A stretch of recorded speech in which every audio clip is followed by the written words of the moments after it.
Hi hello అండి, మరో కొత్త లాగ్తో మీ ముందుకు వచ్చేసాం. అందరికీ వందనాలు. Praise the Lord. ఈరోజు లాగ్ ఏంటంటే ఇక్కడ చూస్తున్నారు కదండి, వంకాయలు, పచ్చిమిరకాయలు, టమాటాలు, ఉల్లిపాయ అన్నీ పెట్టుకొని ఉన్నామని. అదేనండి, ఈరోజు వాంగిబాతు చేయబోతున్నాము మా ఇంట్లో. అది పనిలో పని మీకు చూపించేద్దామని చెప్పేసి ముందుకు వచ్చేసాము. ఈరోజు డైలీ లాగ్లో చూసేయండి. మరి ఇంకెందుకండి ఆలస్యం, లాగ్లోకి వెళ్ళిపోదాం. పదండి, వాంగిబాతు చేసుకుందాం రండి. ప్రస్తుతం అయితే నేను బాండీ అయితే రెడీగా స్టవ్ మీద పెట్టేశాను. స్టవ్ వెలిగించేసాను. చూడండి, మంట కూడా బాగా వస్తుంది కదా. మీకు చూపించాను కదా, ఇంతగా వంకాయలు, పచ్చిమిరకాయలు, టమాటా, ఉల్లిపాయలు అన్నీ కూడా కట్ చేసి పెట్టుకున్నాను. ఇంకా పోతే స్టవ్ మీద బాండీ అయితే పెట్టాను. అది వేడెక్కినాక మనము ఆయిల్ వేసుకోవాలి. ఇవంతా కూడా మనకు తెలిసిన ప్రాసెస్సే. ప్రస్తుతం అయితే బాండీ వేడవుతుంది.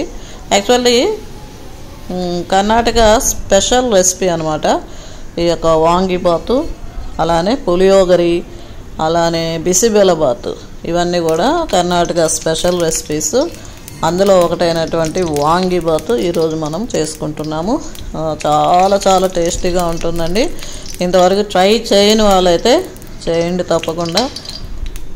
మా పిల్లలకి ఇది చాలా చాలా ఇష్టం అనమాట. బిసిబెల్లబాతు కూడా చాలా చాలా బాగుంటుంది. అది కూడా ఒకరోజు మనం చేసుకుందాం. ప్రస్తుతం అయితే నూనె వేసాను. నూనె కూడా వేడవుతుంది. ఇప్పుడు వేరుశనగపప్పులు అయితే తగినంత వేసుకోవచ్చు, మన ఇష్టం.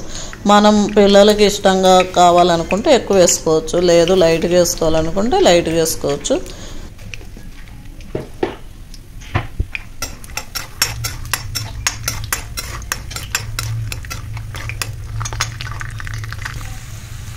పప్పులు అయితే బాగా వేగినాయండి. ఇప్పుడు తాలింపు గింజలు, ఎండుమిరపకాయలు వేసుకున్నాము.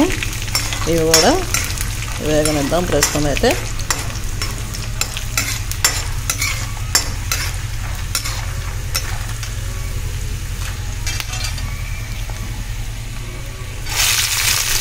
ఉల్లిపాయ ముక్కలు, పచ్చిమిరపకాయలు ఇవి కూడా వేసేసుకున్నాం. పనిలో పనిగా అవి కూడా వేగనిద్దాం.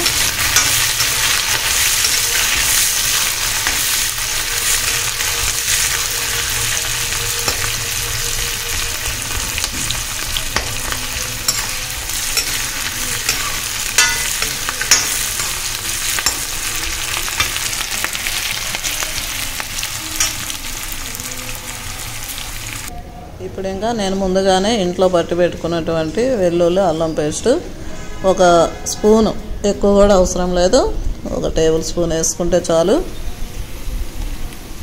వేసుకొని అది పచ్చి వాసన పోయేదాకా బాగా ఫ్రై చేసుకున్నామండి.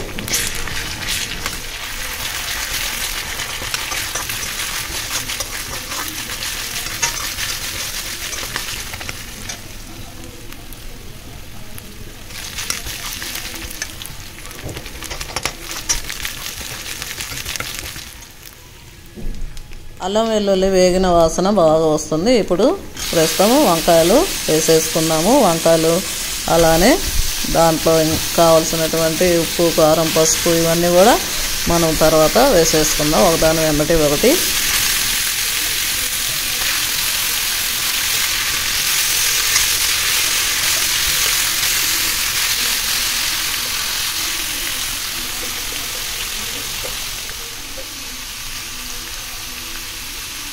ఇప్పుడు ప్రస్తుతం అయితే పసుపు వేసుకున్నాను. ఓ చిటికెడు, ఎక్కువ కూడా అవసరం లేదండి, లేకపోతే మళ్ళీ ఎల్లో కనిపిస్తుంది. అందుకని ఎక్కువ వేయలేదు నేను. మీరు ఎక్కడ గమనించినట్లయితే పసుపు కూడా.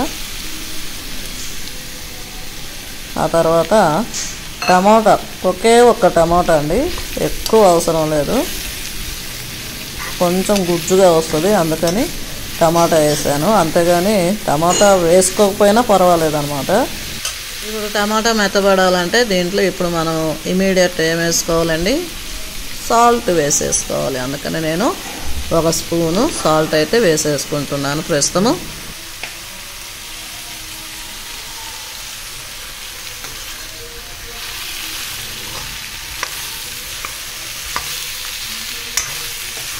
దీనిలో కారము వేసుకోవచ్చు, లేకపోతే మనకి మసాలా ప్యాకెట్లోనే కారము, మసాలా అంతా కలిపి వస్తుంది కాబట్టి ఇష్టమైన వాళ్ళు, ఎక్కువ స్పైసీగా కావాలనుకున్న వాళ్ళు కారము వేసుకోవచ్చు అండి, ఒక స్పూను. నేనైతే వేయలేదు, ఎందుకంటే ఆల్రెడీ నేను పచ్చిమిరకాయలు కూడా వేసాను కాబట్టి. టమాటా అలా మగ్గుతూ ఉంటుందండి మా బాల్కనీలో ఉన్న మరి యొక్క 4 మొక్కలు చూసేద్దాం రండి. చిన్నదైనా ఈ ప్లాంట్కి చక్కగా పూలు వచ్చినాయి చూసారా మంచిగా. ఇక్కడ కూడా ఏదో చిన్న ప్లాంట్ వస్తుంది, దీనికి కూడా మంచి పింక్ కలరు ఫ్లవర్స్ వస్తాయి. ఇదైతే లీఫే చూడండి ఎంత అందంగా ఉందో. ఇలాంటివి ఒక మంచి మొక్కలు 4 పెట్టుకున్నా చాలండి, పిచ్చి పిచ్చిగా ఇంటి నిండా ఏం లేకుండా. ఇది ఆక్సిజన్. ఇది కొంచెం పెద్దదైతే లోపల పెట్టుకుందాం అనుకుంటున్నాను హాల్లో. ఇది హ్యాంగింగ్ ప్లాంట్.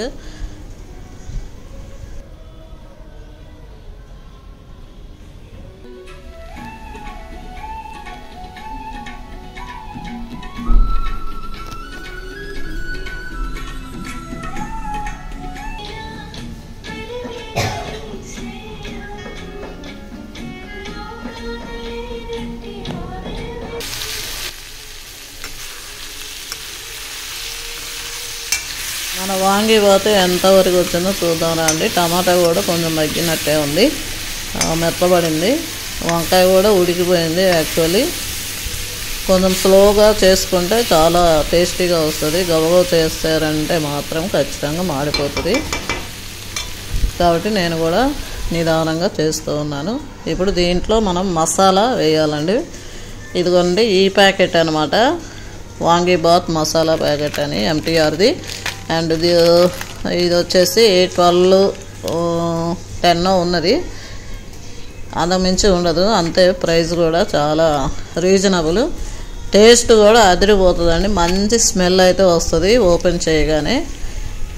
మీరు వేసుకునే రైస్ క్వాంటిటీని బట్టి ఈ మసాలా వేసుకోవాలండి. అట్లానే వంకాయ ముక్కలు కూడా ఇవన్నీ కూడా సంపాల్లో ఉంటేనే టేస్ట్గా ఉంటుంది.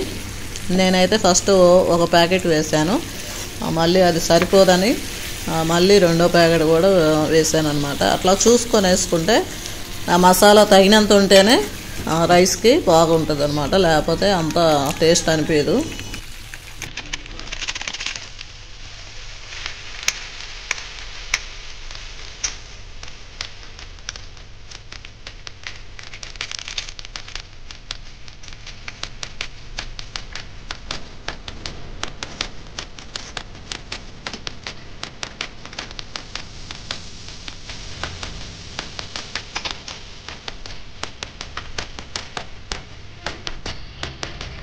ఇప్పుడు మనము రైస్ని దీంట్లో వేసేసుకొని బాగా మిక్స్ చేసేసుకుందామండి. బాగా మసాలా అంతా రైస్కి పట్టేటట్టు బాగా మిక్సింగ్ అయితే చాలా నిదానంగా కూడా చేసుకోవాలి, అప్పుడే బాగా పొడి పొడిగా వస్తుంది అనమాట రైస్.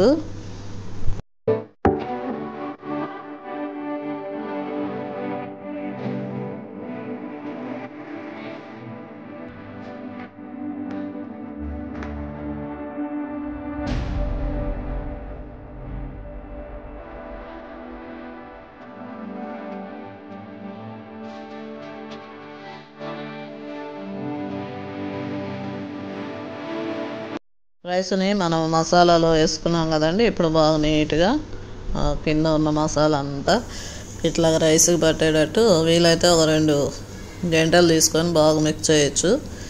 ఫ్రైడ్ రైస్ చేస్తారు కదా అట్లాగా. ఇక్కడైతే కొంచెం టైం పట్టింది మాకైతే రైస్ని బాగా మిక్స్ చేయడానికి. బాండి పెద్దగా ఉన్నా కూడా కానీ మంచిగా వచ్చింది చివరికైతే.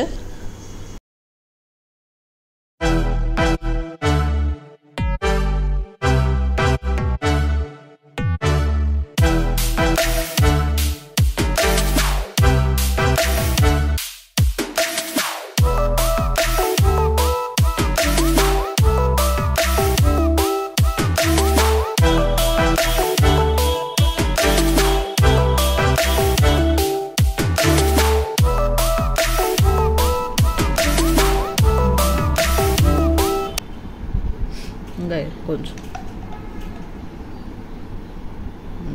చాలు, వెరీ గుడ్.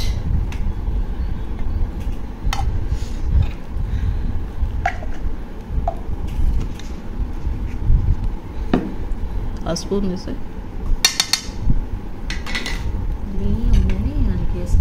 అవునులే.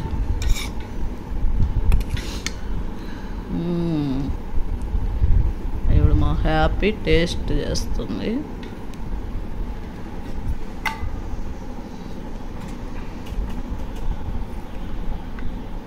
వంకాయ ముక్కలు టేస్టింగ్ టైం.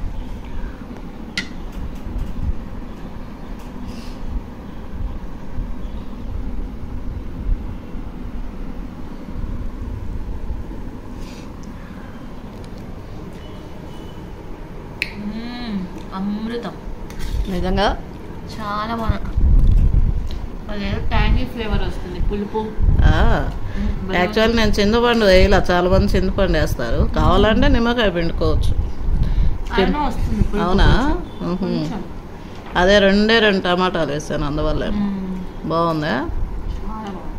Thank you.